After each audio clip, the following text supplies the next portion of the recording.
Well, with 10 days to go until the election, campaigning is certainly ramping up a gear today. Our political correspondent Matthew Thompson is following the Lib Dems.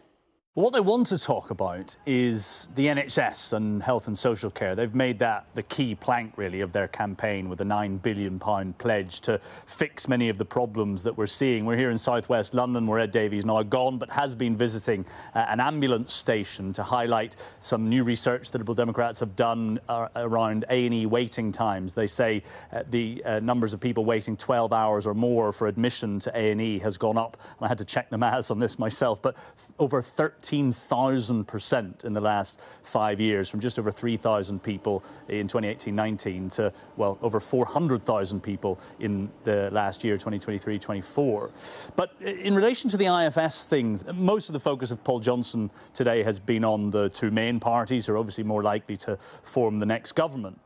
But the IFS has previously said about the Liberal Democrats' own pledge that the money they're proposing really isn't enough to do all the things they want to do and simply match the demands for NHS spending over the next few years. And I put that to Ed Davey, and he simply repeated that the Liberal Democrats are pledging more than any of the other parties. That is true. And also that he said that they were leading the conversation on the NHS. And they have been praised for that from a number of medical organisations. But still, it does speak to this so-called conspiracy of silence that Paul Johnson is talking about, where perhaps not all the parties are being totally honest with us about the scale of the challenge that we face. The other thing I thought was worth asking Sir Ed Davey about, of course, was the gambling crisis, which is currently becoming a bit of a problem for the government. So I asked him whether he felt the Prime Minister had gone far enough, whether he should be content to simply wait for the Gambling Commission to investigate, or whether Sir Ed Davey would like to see some suspensions. Here's what he told me.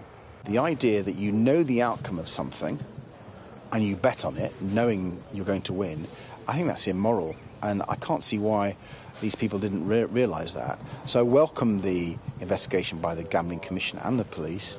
But I think the Conservative Party doesn't have to wait. They should take action. It's very weak from the Prime Minister. People should be suspended.